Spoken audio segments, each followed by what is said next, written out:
we must sum the forces in the x and y direction, starting with F net y. F net y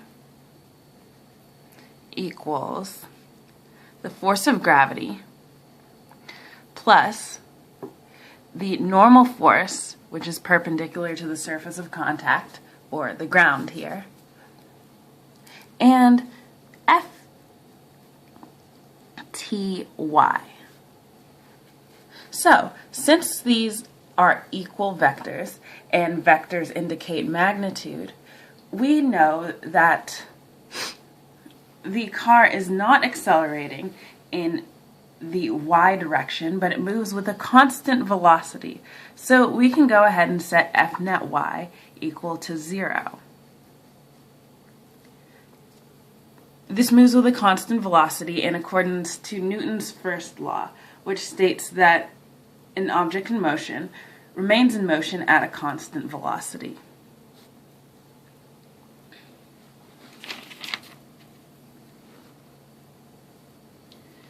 Now that we've set F net 0 as a condition for constant velocity,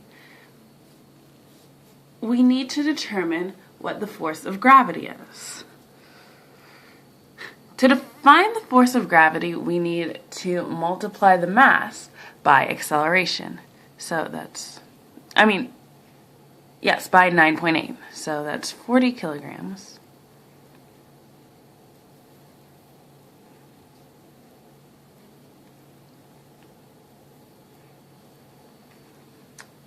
Just going to do a calculation here.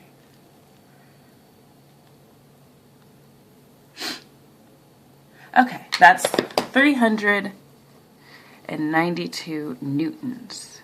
So, the force of gravity is negative 392 newtons. Because gravity is negative unless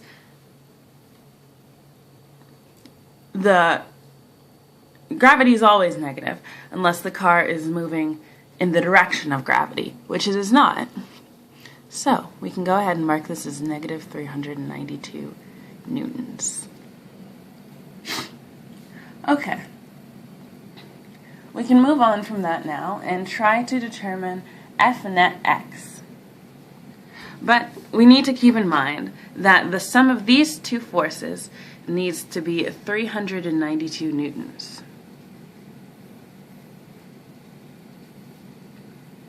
So, F net x is equal to Ftx, since that's the only force in the x direction. Now, to solve this, we need to apply Newton's second law, which is mass times acceleration.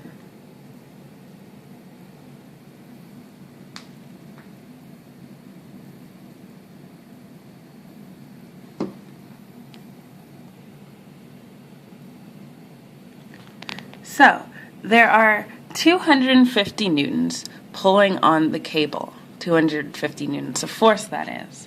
So, to find the force of tension in the x direction, we must solve the expression cosine 25, since it's the cable is at a 25-degree angle, times 250 equals the mass, which is 40 kilograms, times the acceleration, which we don't know yet. But we can solve it for in just one moment. So let me calculate this. Okay, so the force of tension in the x direction is 226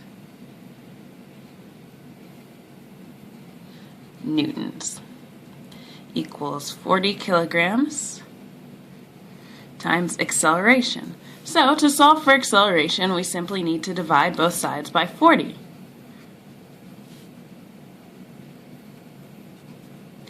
Therefore, acceleration equals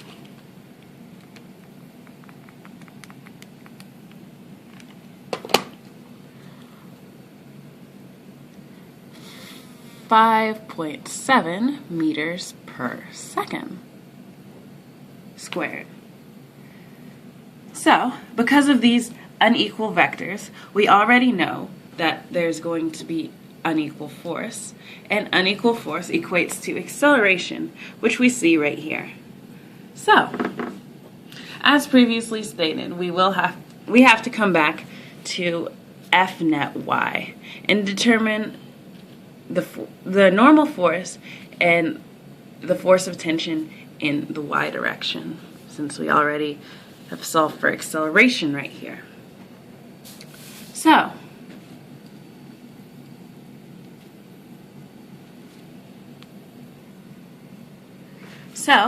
F net y equals negative 392 newtons plus the normal force plus the force of tension in the y direction, all equals 0 newtons. So, to solve for this, we will have to use trigonometry.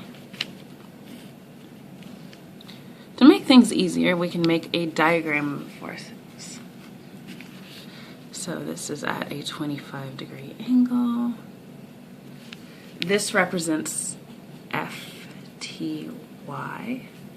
This side represents FTX.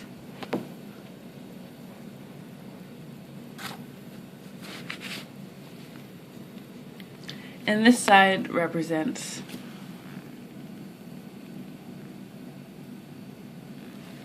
the force of tension, which is 250 newtons. The force of tension in the x direction, as we've already solved for, is 226.6 newtons. So, to solve for this, we need to use sine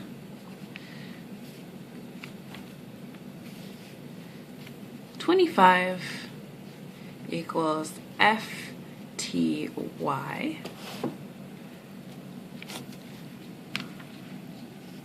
over 250. So,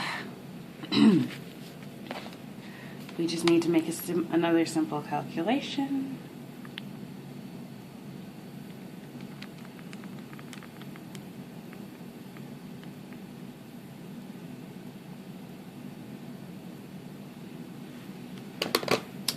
And we can determine that the force of tension in the y direction equals 105.7 newtons. Now, as previously stated, the force of tension and the normal force have to add up to 392 newtons to balance out the negative 392 newtons and satisfy 0 newtons. So we can just simply take the difference right here.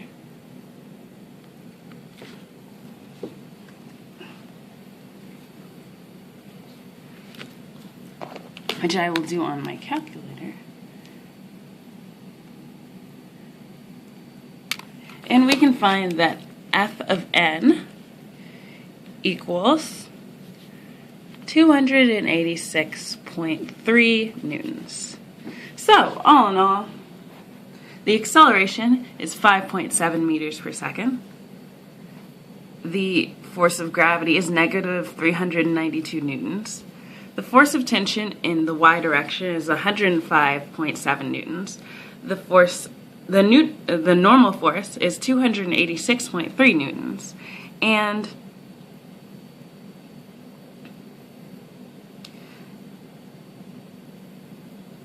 the force of tension in the x direction is 226.6 newtons. That concludes my reassessment.